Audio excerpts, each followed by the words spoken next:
Hyunwoo Kim stood in the grand chamber of the Galactic Council, his hands clenched at his sides. The massive room stretched high above him, filled with strange alien beings from across the galaxy. Crystal creatures that sparkled in the light sat next to insect-like beings with many arms. Flying creatures with wings like metal floated near the ceiling. All of them were staring at him. For 15 years, Hyunwoo had worked day and night on his dream. The starship Taeguk was his creation, built with technology that no one in the galaxy had ever seen before. The ship could travel faster and use less fuel than any other vessel. It was beautiful, powerful, and perfect. And now they wanted to take it away from him. Chairman Velthar rose from his crystal throne. The tall alien's body was made of what looked like blue glass, and light moved through him like water. When he spoke, his voice echoed through the chamber like wind chimes. "Master Engineer Kim," Velthar said, his tone cold and formal. "The Galactic Council has reviewed your vessel design. We are impressed with the technical achievements. However, we have serious concerns about human command capabilities." Hyunwoo felt his heart sink. He had expected praise, maybe even celebration.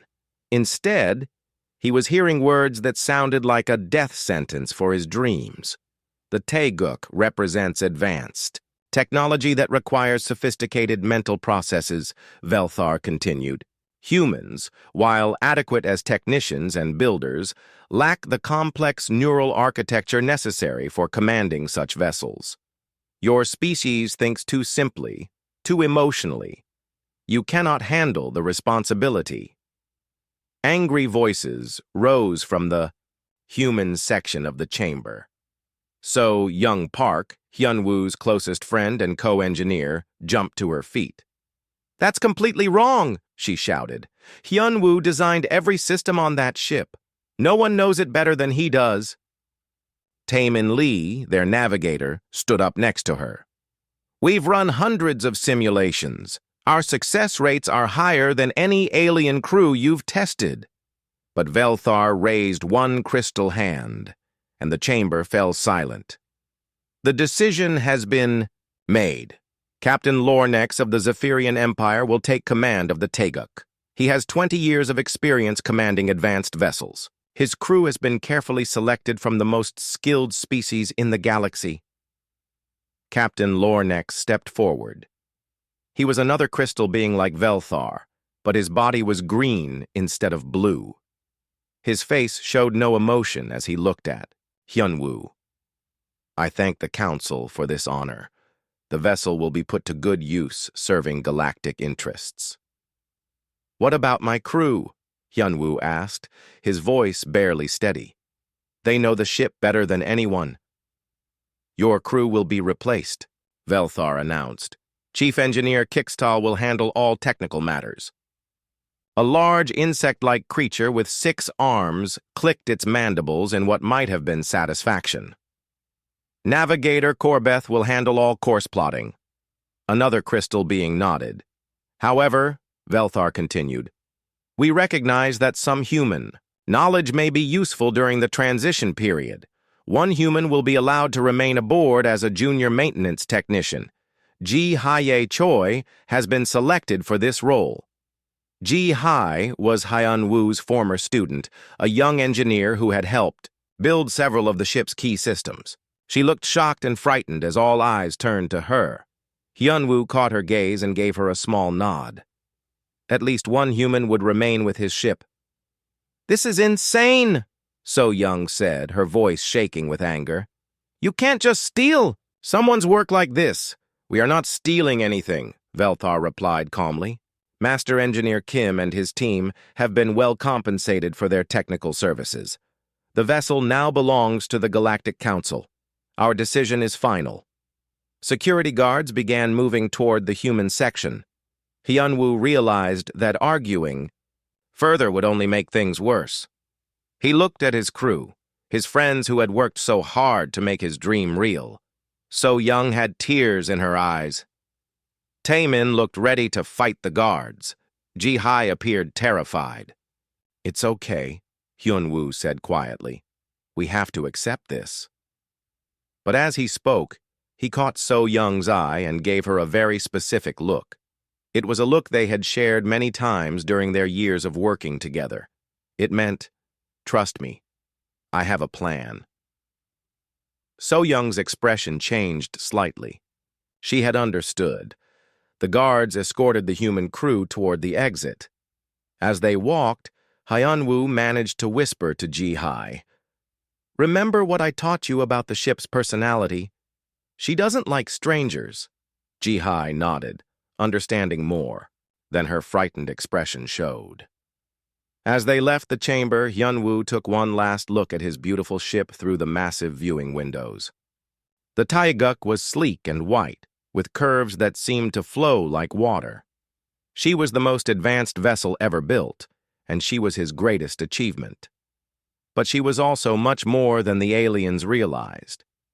During the years of construction, Hyunwoo and So Young had included many features that were not in the official plans. These were based on human understanding of technology that other species had never developed. The ship's computer systems were designed to work with human intuition. The controls responded to human emotions. Even the engine required a special kind of thinking that only humans seemed to possess. The aliens thought they were getting a powerful ship with a human crew they could easily replace. They had no idea what they were really taking on. Outside the council chambers, So Young grabbed Hyunwoo's arm. "Are you really going to let them do this?" "Of course not," Hyunwoo replied with a small smile. "But we're going to let them think we are. They want to prove that humans are inferior? Let's give them that chance." Taemin looked confused. "What do you mean?" "I mean that the Taeguk is more human than they know," Hyunwoo explained, "and some lessons can only be learned the hard way." As they walked away from the council chambers, Hyunwoo felt a mixture of anger and satisfaction. The aliens thought they were so superior, so much smarter than humans. They were about to discover just how wrong they were. The Taeguk was not just a ship. She was a partner, designed to work with human minds and hearts. Without humans, she was just a very complicated piece of metal floating in space. And very soon, the entire galaxy was going to learn that lesson. 3 days had passed since the Taeguk left the space station with its new alien crew. Captain Lornex stood on the bridge, his green crystal body reflecting the soft lights of the control panels. Everything seemed to be going perfectly.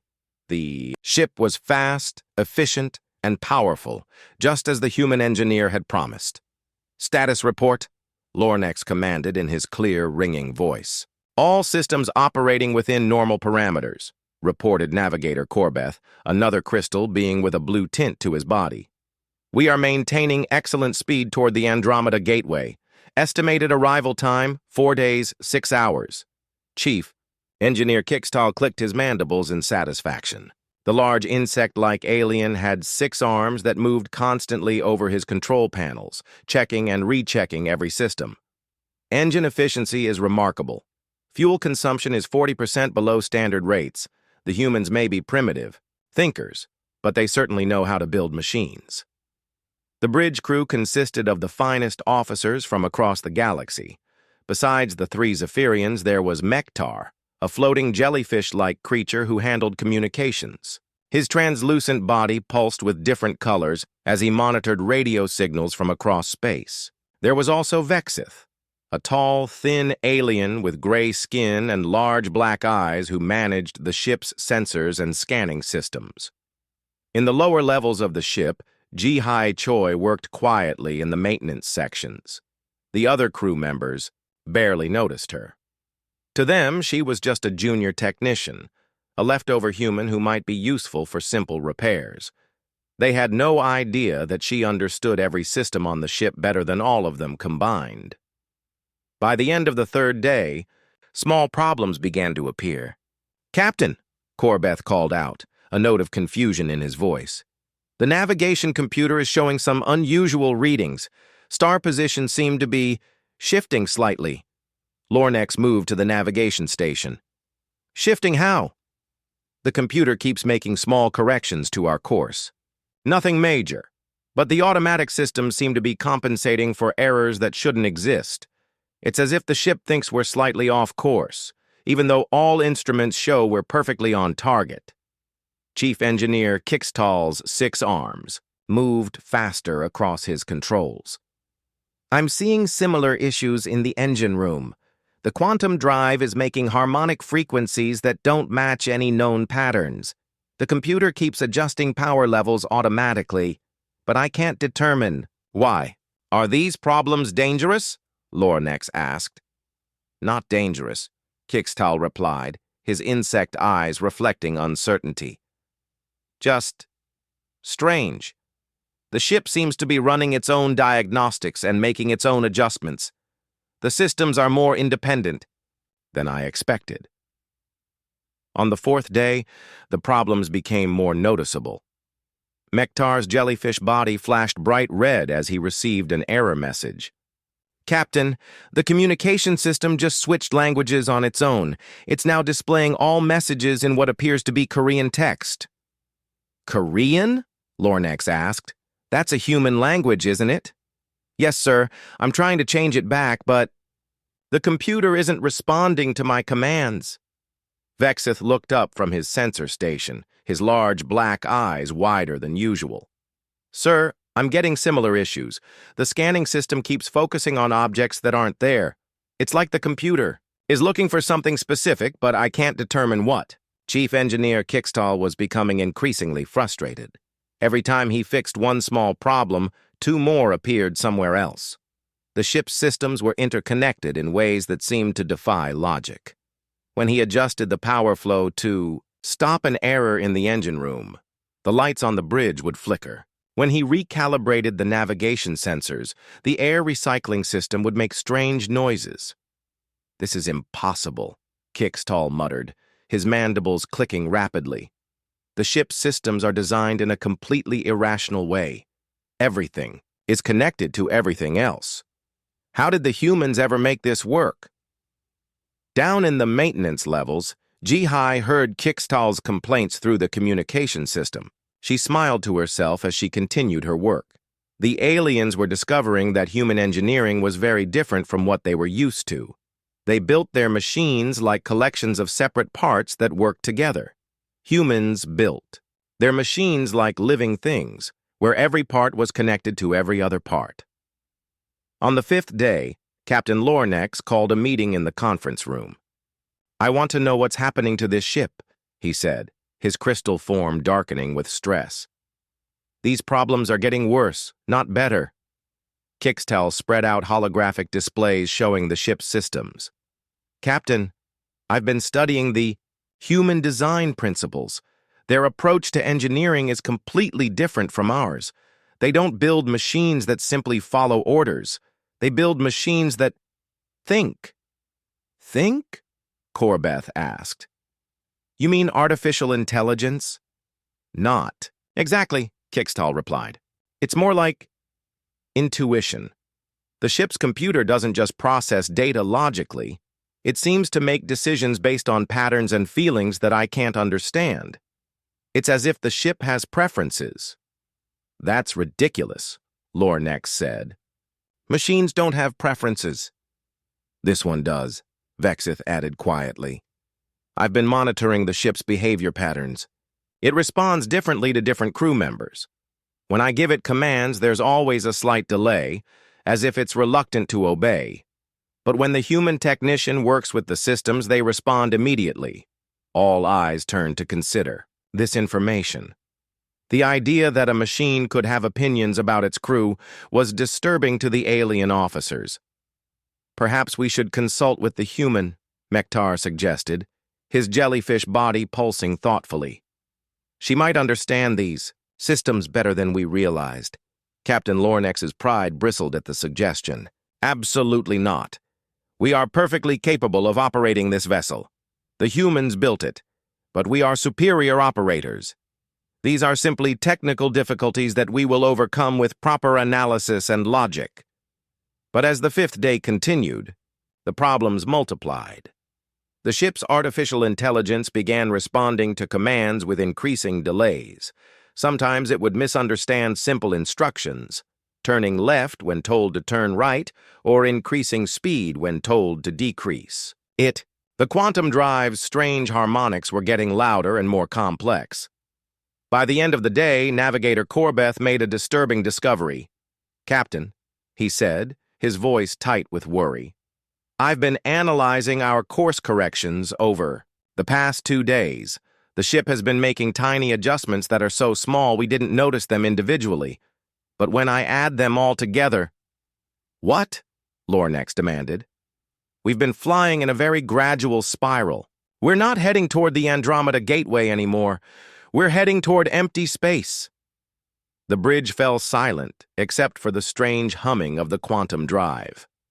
For the first time since taking command, Captain Lornex began to wonder if the humans had known something that the Galactic Council had missed. On the 6th day, everything started falling apart. Captain Lornex woke to the sound of alarms echoing through the ship. Red lights flashed in his quarters as he rushed to put on his uniform. The ship was shaking slightly, a vibration that felt wrong in every way. In all his years of commanding starships, he had never experienced anything like this. He ran to the bridge to find chaos. Chief Engineer Kickstall was at 3 different control panels at once, his 6 arms moving frantically as he tried to fix multiple problems. Navigator Corbeth was staring at his screens with wide eyes. The other crew members looked confused and frightened. "Report!" Lornex shouted over the noise of the alarms. "The adaptive resonance drive is experiencing massive power fluctuations," Kixatal called out, his voice tight with panic. "I've never seen anything like this. The power levels are jumping up and down like a wild animal. Every time I try to stabilize one system, something else breaks." "Life support is cycling randomly," added Mektar, his jellyfish body flashing bright orange with stress. "Air pressure keeps changing. Temperature controls are switching between hot and cold every few minutes. The crew quarters are becoming uninhabitable." Vexith looked up from his sensor station, his gray skin pale with worry. "Navigation is completely unreliable now. The computer keeps giving us coordinates that lead us in circles. I've tried manual override, but the ship ignores my input." Captain Lornex felt a cold fear growing in his chest. "How is this possible?" "The ship was working perfectly just yesterday." "That's just it," Kixtall said, his mandibles clicking rapidly. "These aren't random failures. The problems are connected. When I fix the power issue, the navigation goes wrong. When I fix navigation, life support fails. It's like the ship is fighting me." The truth was exactly what Kixtall suspected. Deep in the ship's computer systems, programs that Hyunwoo and So Young had secretly installed were activating. These programs were designed to make the ship uncooperative when operated by anyone other than humans. The ship's artificial intelligence had been trained to recognize human thought patterns, human emotions, and human problem-solving methods. Without these inputs, it became confused and rebellious. The alien crew didn't know this. They only knew that their perfect starship was turning into a nightmare. "Sir," Corbeth said quietly, "I think we need to contact the Galactic Council for emergency assistance." Lornex's crystal form darkened with shame. The idea of admitting failure so soon after taking command was humiliating. But as another alarm sounded and the ship shook more violently, he realized he had no choice. "Send the emergency signal," he ordered. Mektar's tentacles moved over his communication panel. After a few moments, his body flashed a dim blue. "Sir, we're too far from any council station to receive immediate help. The nearest rescue vessel is 8 days away." "8 days?" Lornex asked in horror. "Can the ship survive 8 days of this?" Before anyone could answer, the lights went out. Emergency power kicked in a few seconds later, bathing the bridge in an eerie red glow. The ship's humming changed to a grinding noise that seemed to come from everywhere at once. Down in the maintenance section, Ji-Hai Choi was working calmly despite the chaos around her. She knew exactly what was happening and why. The ship wasn't breaking down, it was just refusing to work properly for the alien crew. She could fix all the problems with a few simple commands, but she was waiting for the right moment. That moment came when Chief Engineer Kixtal stormed into her work area. "Human!" he shouted, his 6 arms waving angrily. "You will explain these system failures immediately!" Jai-Hai looked up from her work panel with innocent eyes. "I'm sorry, sir. What failures?" "Don't play stupid with me," Kixtal snapped. "This ship is falling apart, and you're the only one who understands human technology. Tell me how to fix it." "The ship isn't broken," Jai-Hai said calmly. "It's working exactly as designed." "That's impossible. The systems are failing all over the ship." Jai-Hai stood up and faced the angry insect-like alien. "Sir, may I ask you a question? When you design a machine, what do you want it to do?" "Obey commands, of course," Kixtal replied impatiently. "Machines should do exactly what they're told to do." "That's the difference," Jai-Hai said with a small smile. "Human engineers don't build machines that just obey. We build machines that partner with us." The Taeguk was designed to work with human crews. It needs human intuition, human creativity, and human emotional intelligence to function properly. "That's ridiculous," Kixtal said. "Machines don't need emotions." "This one does," Jai-Hai replied. "The ship's artificial intelligence was trained using human thought patterns. The control systems respond to human biorhythms. Even the quantum drive requires a type of thinking that only humans seem to have. Without human operators, the ship becomes confused and uncooperative." To demonstrate, Jai-Hai walked to a nearby control panel and placed her hand on it. She spoke softly in Korean, her voice gentle and encouraging. Immediately, the grinding noise stopped. The lights stopped flickering. The temperature stabilized. Kixtal stared in amazement as the ship's systems responded to the human like a pet responding to its owner. "How did you do that?" he whispered. "I didn't do anything special," Jai-Hai explained. "I just talked to the ship the way it was designed to be talked to. The AI recognizes my voice patterns, my language, and my emotional state. It knows I'm human, so it trusts me. But that's impossible. Machines can't have trust." "Human machines can," Jai-Hai said. "We don't see our technology as separate from ourselves. We see it as an extension of who we are. The Taeguk isn't just a ship to us. It's a partner, a friend, almost like a living thing." As if to prove her point, the ship's speakers crackled to life. A soft, pleasant voice spoke in Korean. Jai-Hai nodded and replied in the same language. "What did it say?" Kixtal asked. "The ship was asking if I was okay," Jai-Hai replied. "It's been worried about the crew's stress levels. The AI doesn't like it when people are upset or angry. That's why the systems have been acting up. The ship is responding to everyone's negative emotions." Kixtal's compound eyes widened in disbelief. The idea that a machine could have feelings, could worry about its crew, was completely alien to his understanding of technology. On the bridge, Captain Lornex was growing desperate. The ship continued to malfunction despite all their efforts. To fix it. They were lost in space with no help coming for days. For the first time in his career, he was facing the possibility of complete failure. "Captain," Mektar said hesitantly, "perhaps we should consider consulting with the human technician. She seems to understand these systems better than we thought." Lornex's pride fought against the suggestion. Asking a human for help would be admitting that the Galactic Council had made a terrible mistake. But as another system alarm sounded and the ship lurched sideways, his pride finally broke. "Bring her to the bridge," he ordered quietly. Within minutes, Jai-Hai arrived on the bridge with Chief Engineer Kixtal.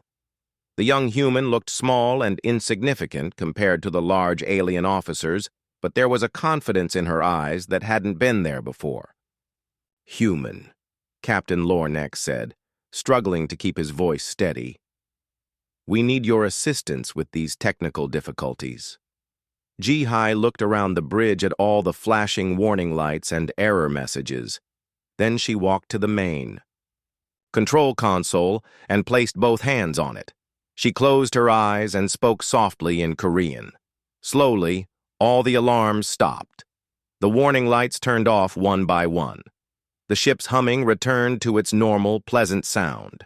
The bridge crew watched in stunned silence as their advanced starship transformed from a rebellious nightmare back into the efficient vessel they had expected. "There," Ji-Hai said simply. "The ship is happy now." Captain Lornex stared at the human in amazement and growing horror. If one small human could fix all their problems so easily, what did that say about the Galactic Council's decision to remove the human crew? "How?" he whispered. "The ship missed its human family," Ji-Hai explained. "It was lonely and confused without us. When machines are built with love and care, they remember that feeling. They want to be with the people who created them." For the first time since taking command, Captain Lornex began to understand that he and the Galactic Council had made a terrible mistake. Back on Nexus Station, emergency lights flashed in the Galactic Council chambers. Chairman Velthar's crystal body flickered with agitation as reports flooded in from across the galaxy. The Teguk, their most advanced starship, was stranded in deep space with a crew that couldn't control it. "This is impossible," Velthar muttered to his advisors. The humans handed over all technical specifications. Our engineers verified every system.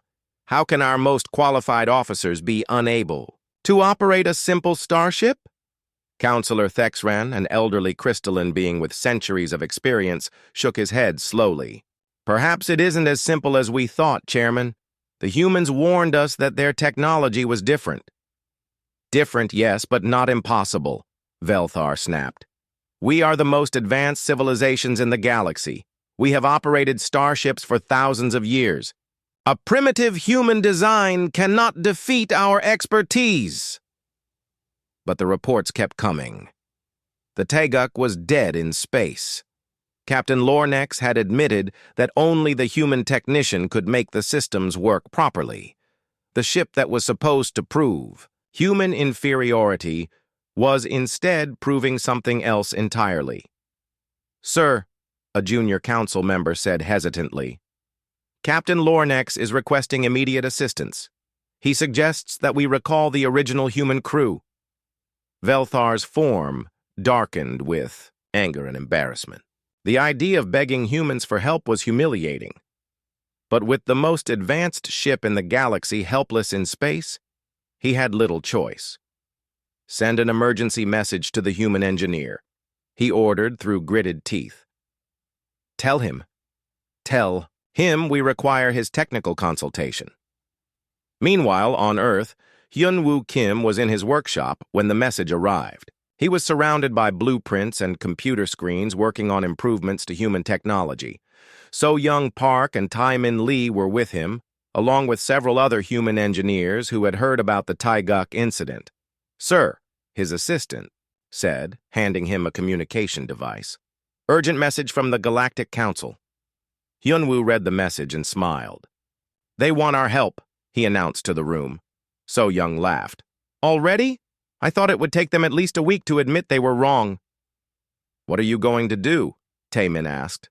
"We're going to help them, of course," Hyun-Woo replied. "But first, they're going to learn exactly why human technology is special." Within hours, the human team was aboard a fast courier ship heading toward the stranded Teguk. As they traveled through space, Hyun-Woo explained his plan to his crew. "The aliens think our technology is just cleverly designed hardware," he said. "They don't understand that we build relationships with our machines. They're about to get a lesson in human engineering philosophy." Back on the Teguk, the situation was getting worse despite Ji-Hai's temporary fix. The ship would work normally for a few hours, then start malfunctioning again. It was like a sick patient having good moments followed by relapses. Captain Lornex sat in his command chair, his crystal form dim with exhaustion. He had barely slept in days. "Status report," he said wearily. "The ship is stable for now," Kixtal reported. But the human technician says the problems will return unless we have a full human crew operating the systems. That's impossible, Lornex replied automatically, but his voice lacked conviction. Sir, Navigator Corbeth said quietly, maybe we should consider that the humans weren't lying about their capabilities. This ship clearly needs them. Before Lornex could respond, Mektar's jellyfish body flashed with excitement. Captain, I'm detecting an approaching vessel. It's the human courier ship. Finally, Lornex muttered. He was surprised to realize. He felt relieved rather than embarrassed. The courier ship docked with the Taeguk, and Hyunwoo Kim stepped aboard his creation for the first time in days. The moment his feet touched the deck, the ship's lights seemed to brighten. A soft, musical tone played through the speakers, the ship's way of saying, "Welcome home." So Young and Tae Min followed behind him, and the ship's response was immediate and dramatic. Systems that had been struggling for days suddenly hummed with perfect efficiency. The quantum drive's harsh grinding noise transformed into a gentle, rhythmic purr. Even the air seemed fresher. Captain Lornex met them in the docking bay, his pride clearly wounded, but his relief obvious. Master Engineer Kim, he said formally, thank you for coming. Thank you for inviting us back to our own ship, Hyunwoo replied with just a hint of irony. As they walked through the corridors toward the bridge, So Young placed her hands on various control panels they passed. Each one responded to her touch with small lights and pleasant sounds, like flowers blooming in the sun. How do you do that? Kixtal asked, following close behind. The same panels ignore my commands completely. We don't command them, So Young explained. We communicate with them. There's a difference. On the bridge, Taemin took his position at the navigation station. Immediately, the star charts that had been chaotic and unreliable became clear and precise. The ship knew where it was and where it needed to go. Incredible, whispered Corbeth. The same systems that fought us are now working perfectly. Hyunwoo walked to the central command console and placed his hand on it. Hello, old friend, he said softly in Korean. The ship's artificial intelligence responded with a complex musical phrase that sounded almost like laughter. What did it say? Captain Lornex asked. She said she missed us, Hyunwoo replied. And she's sorry for giving you such a hard time, but she didn't know how else to call us home. The alien officers stared in amazement. The idea that a machine could miss someone, could be sorry, could have such complex emotions, was beyond their understanding. But how is this possible? Kixtal demanded. Machines are tools. They follow programming. They can't have feelings. Your machines can't, So Young corrected him. But human machines are different. We don't build tools that serve us. We build partners that work with us. Hyunwoo began explaining as he worked with the ship's systems. When you build a machine, you program it to obey specific commands. When we build a machine, we teach it to understand our intentions. Your approach creates servants. Our approach creates relationships. Taemin looked up from the navigation station. Think about it this way. When you want to go somewhere, you tell your ship's computer the exact coordinates and it calculates the precise route. When we want to go somewhere, we tell our ship where we want to end up and why, and it helps us figure out the best way to get there. The ship's artificial intelligence was trained using human neural patterns, So Young added. It learned to think like we think, to solve problems like we solve them. It recognizes our emotions, our stress levels, our intentions. It tries to anticipate what we need before we ask for it. That's why the quantum drive requires human operators, Hyunwoo continued. The engine doesn't just respond to technical commands. It responds to human intuition, to the subtle feelings and instincts that help us make split-second decisions in dangerous situations. To demonstrate, Hyunwoo made a small adjustment to the drive controls. The ship immediately responded by increasing efficiency by 30%. Not because he had programmed it to do so, but because the ship sensed what he wanted and helped him achieve it. "This is beyond anything we imagined," Captain Lornex said quietly. "We thought human technology was primitive because it seemed so emotional. We never realized that emotions could make technology more powerful, not weaker. That's the difference between our species," Taemin explained. "You see emotions as a weakness, something that interferes with logical thinking. We see emotions as a source of creativity, intuition, and connection. Our technology reflects that philosophy." Ji-Hai approached the group, looking relieved to see her mentors again. "The ship was so lonely without you," she told Hyun-woo. "It kept asking me when you were coming back." "You did well, Ji-Hai," Hyun-woo said proudly. "You kept our friend alive until we could return." Chief Engineer Kixtal's compound eyes reflected a new understanding. "So when the ship was malfunctioning, it wasn't broken. It was homesick?" "Exactly," So-young replied. "Human technology forms emotional bonds with its operators. The ship wasn't rebelling against you because it was programmed to. It was responding naturally to being separated from the people it was designed to work with." Captain Lornex stood silently for a long moment, processing this revelation. Finally, he spoke. "Master Engineer Kim, I owe you an apology. The Galactic Council was wrong. We are all wrong. We underestimated not just your technical abilities, but your entire approach to technology." "Apology accepted," Hyun-woo replied, graciously. "But this is just the beginning.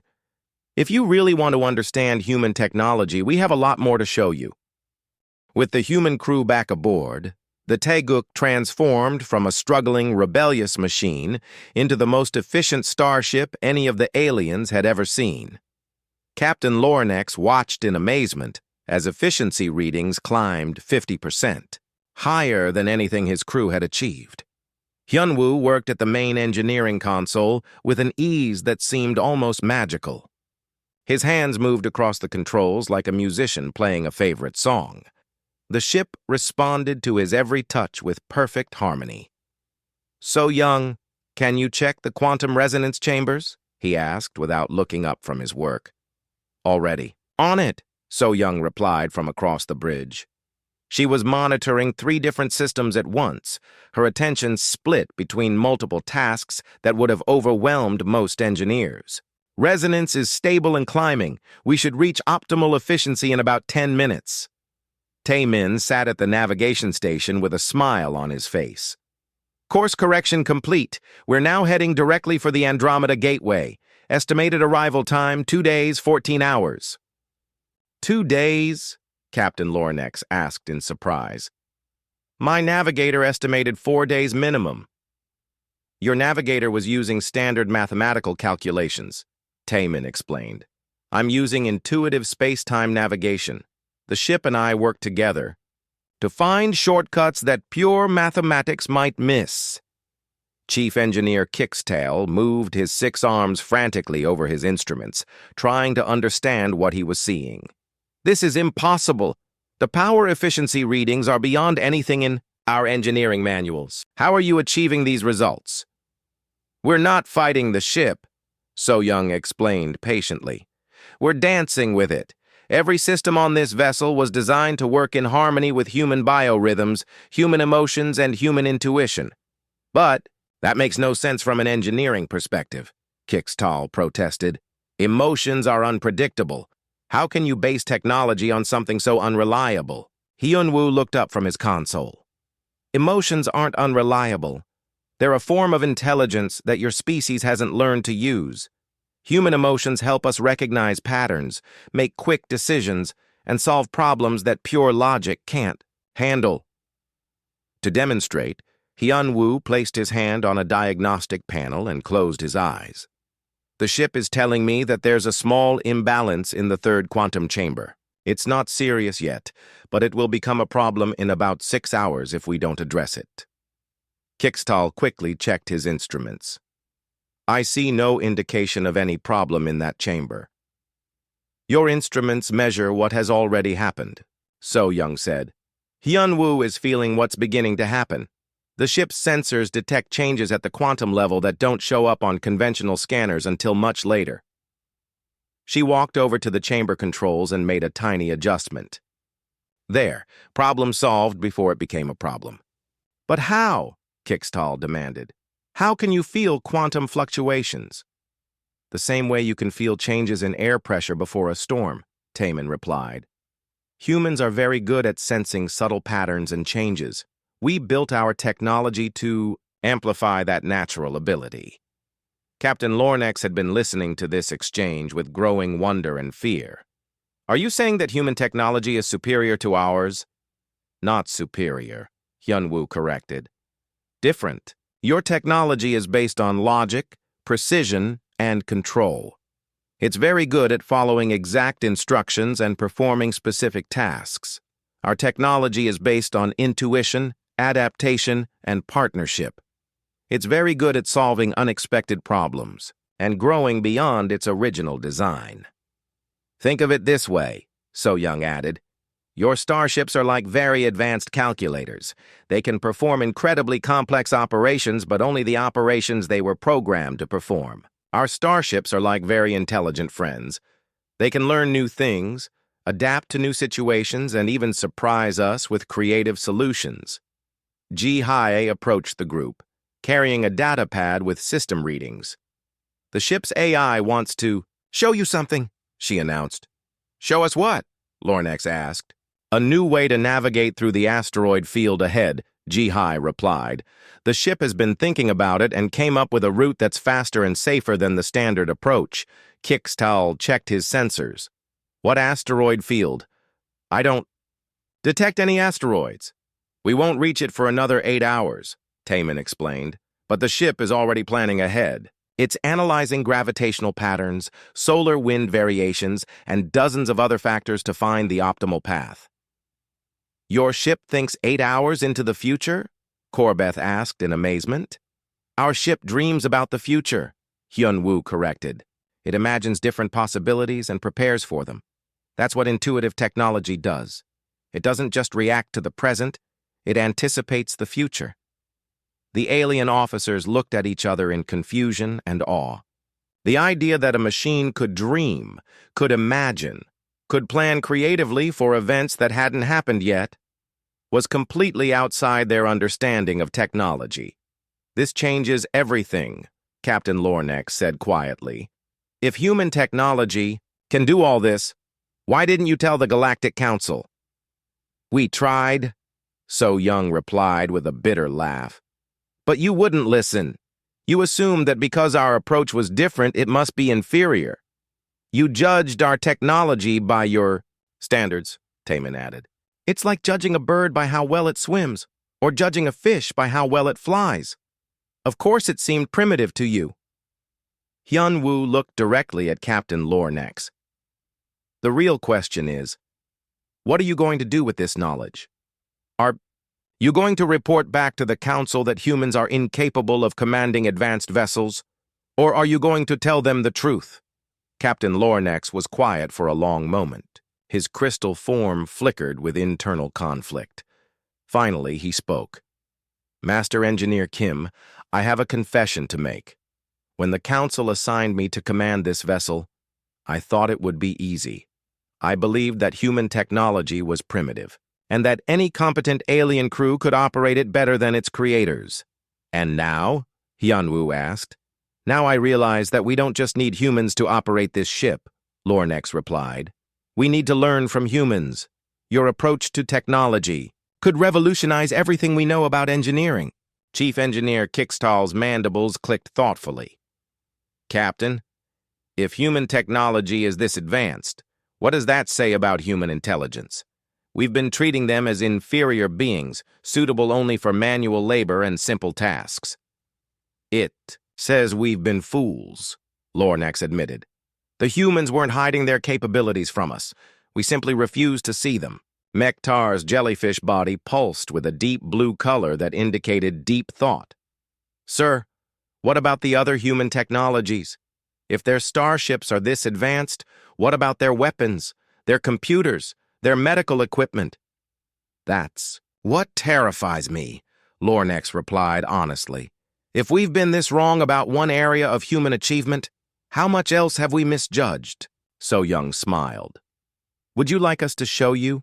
We have plans for medical scanners that can detect diseases at the genetic level, computers that can predict natural disasters weeks in advance, and energy systems that could power entire planets with no environmental impact. All based on the same principles, Hyunwoo added. Partnership instead of domination, intuition combined with logic, technology that grows and learns instead of just following orders. The alien officers looked at each other with a mixture of excitement and fear. They were beginning to realize that humanity wasn't a primitive species that needed guidance from more advanced civilizations. Humanity was a different kind of advanced civilization, one that had developed along paths the galaxy had never seen before. Captain, Corbeth said slowly, I think we need to contact the Galactic Council immediately. They need to know about this. Yes, Captain Lornex agreed. But first, I think we need to learn more. Master Engineer Kim, would you be willing to teach us about human technology, not to copy it, but to understand it? Of course, Hyunwoo replied. But you should know. Understanding human technology means understanding human nature. Are you prepared for that? Captain Lornex looked around at his crew, then at the humans who had saved them. After what we've experienced, I think we're ready to learn that humans are far more than we ever imagined. 1 month later, the Galactic Council chambers were packed with representatives from every known species in the galaxy. The Great Hall buzzed with conversation in dozens of languages as beings of all shapes and sizes waited for the emergency session to begin. Chairman Velthar stood at the center podium, his crystal form dimmer than usual. The events of the past month had shaken his confidence and the confidence of the entire council. The Teguk incident had forced them to question everything they thought they knew about humanity. Fellow beings of the galaxy, Velthar began, his voice echoing through the chamber. We are gathered today to address a significant miscalculation in our assessment of human capabilities. A murmur ran through the crowd. Many species had heard rumors about what happened with the Taeguk, but few knew the full story. Master Engineer Hyunwoo Kim of Earth, Velthar continued, please approach the podium. Hyunwoo walked calmly through the chamber, no longer the dismissed engineer who had stood here a month ago. Now he walked with the confidence of someone who had proven his worth beyond any doubt. So Young, Tae-min, and Ji-hai followed behind him, along with Captain Lornex and his alien crew. Master Engineer Kim, Velthar said formally, the Council owes you and your species an apology. Our evaluation of human technological capabilities was incomplete. Incomplete? Asked Counselor Nexara, a tall insectoid being from the outer rim. Chairman, please explain what happened with the Taeguk. Velthar gestured to Captain Lornex. Captain, please give your report. Captain Lornex stepped forward, his green crystal form reflecting the chamber lights. When he spoke, his voice carried a humility that surprised everyone who knew him. Honored Council, he began, I must report that human technology is far more advanced than we understood. The Taeguk is not simply a well-designed starship. It is a new form of technology that we had never encountered before. What do you mean? Asked Counselor Thexron. Human technology is alive, Captain Lornex replied.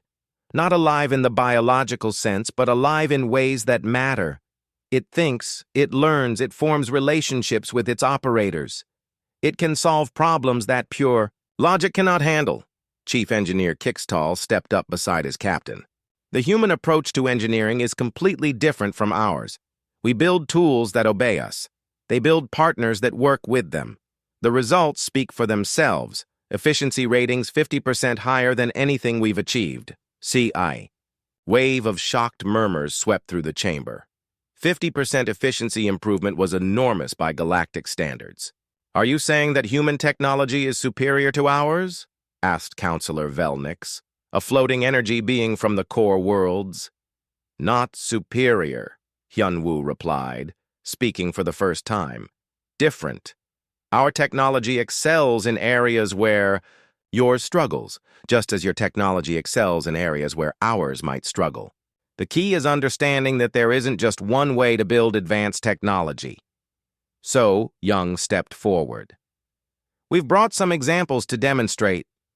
She activated a holographic projector that showed several human designs: medical scanners, computer systems, energy generators. "This medical scanner," she explained, "doesn't just detect diseases. It learns to recognize patterns that indicate health problems before symptoms appear. It adapts to each individual patient, becoming more accurate the more it's used." The hologram shifted to show the computer system. "This computer doesn't just process data. It develops intuition about the information it handles. It can make connections that logical analysis might miss." Tae-min took over the presentation. "And this energy system doesn't just convert power efficiently, it anticipates usage patterns and adjusts itself automatically. It can even suggest ways to reduce energy consumption that the operators might not have considered." The chamber fell silent as the implications sank in. This wasn't just impressive technology. It was a completely different philosophy of how technology should work. "The question," Hyunwoo continued, "is what we do with this knowledge. The Council removed human crews from our ships because you believed we were inferior operators. Now you know the truth. What happens next?" Chairman Velthar's crystal form flickered with uncertainty. "Master Engineer Kim, what would you suggest?" "I suggest partnership," Hyunwoo replied. "Not human technology replacing alien technology, or alien technology replacing human technology. I suggest combining our approaches to create something better than either could achieve alone." "What kind of partnership?" asked Counselor Nexara. So Young activated another hologram showing a new starship design. "This is the Arirang, our next-generation vessel. It's designed to require mixed crews, humans and aliens working together. Humans handle the intuitive systems that require emotional intelligence and creative problem-solving. Aliens handle the logical systems that require precision and analytical thinking. The result," Taemin added, "is a ship that's more capable than any pure human or pure alien vessel could be." Captain Lornex nodded enthusiastically. "I've seen the preliminary designs. The combination of human intuitive technology and traditional galactic engineering is remarkable. Neither approach alone could achieve what they accomplished together. But this would require a complete restructuring of our space fleets," Counselor Thexron pointed out. "Every ship would need human crew members." "Not every ship," Hyunwoo corrected. "Just the ships that want to use human hybrid technology. Traditional galactic vessels will still work fine for many purposes. But for exploration, research, emergency response, and other challenging missions, the hybrid approach offers significant advantages." Ji Hai stepped forward shyly. "If I may add something," she said quietly, "working with the alien crew on the Taeguk taught me a lot. They're very good at systematic analysis and precise measurements. They helped me understand parts of our own technology that I hadn't fully grasped before. And the human crew taught us about creative problem-solving and adaptive thinking," added Chief Engineer Kickstall. "I've learned more about engineering in the past month than I did in the previous decade." Chairman Velthar was quiet for a long moment, processing everything he had heard. Finally, he spoke. "Master Engineer Kim, the Council formally apologizes for our treatment of you and your crew. We also officially recognize that human technology represents a valid and valuable approach to engineering." The chamber erupted in discussion as representatives from different species debated what this meant for their relationships with humanity. "However," Velthar continued, raising his voice to restore order. "We cannot simply reverse our previous decisions overnight. The integration of human technology into galactic civilization will require careful planning and cooperation." "We understand," Hyun-woo replied. "We're not asking for special treatment or immediate changes to existing systems. We're simply asking for the opportunity to prove what human-alien cooperation can accomplish." "What do you propose?" Velthar asked. "A trial program," So-young suggested. "Let us build a small fleet of hybrid vessels with mixed crews. Give us challenging missions that pure human or pure alien ships might struggle with. Let the results speak for themselves." Tae-min nodded. "If the hybrid approach works as well as we believe it will, other species will naturally want to participate. If it doesn't work, we'll learn from our mistakes and try something else." "And if it works too well?" asked Counselor Velnix. "What? If human technology makes the rest of us obsolete?" "That won't happen," Hyun-woo assured him. "Human technology doesn't work without human operators, just as your technology works best with your operators. We're not trying to replace anyone. We're trying to show that cooperation produces better results than competition." Captain Lornex stepped forward one final time. "Honored Council, I strongly support this proposal. I've seen what humans and aliens can accomplish when they work together. It's extraordinary." Chairman Velthar looked around the chamber at the hundreds of alien representatives. Many were nodding thoughtfully. Others still looked skeptical, but none looked dismissive, the way they had a month ago. "Very well," Velthar announced. "The Council approves a trial program for human-alien hybrid vessels. Master Engineer Kim, you will have the resources to build and test your designs.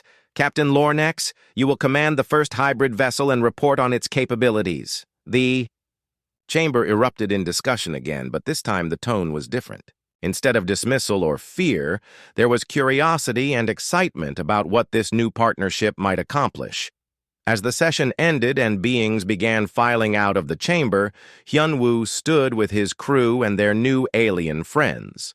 Through the massive viewing windows, they could see construction beginning on a new type of starship, one designed not for humans or aliens, but for both working together. So-young said with a smile, "Ready to build the future?" "Together," Hyun-woo replied, looking at both his human crew and the alien officers who had become their partners. "The way it should be." 6 months later, the Arirang launched on its maiden voyage with a crew of humans and aliens working in perfect harmony. The ship's efficiency ratings exceeded all projections, and its adaptive capabilities amazed everyone who studied the data. But more importantly, the crew reported something that no amount of technology could achieve alone. They had become friends.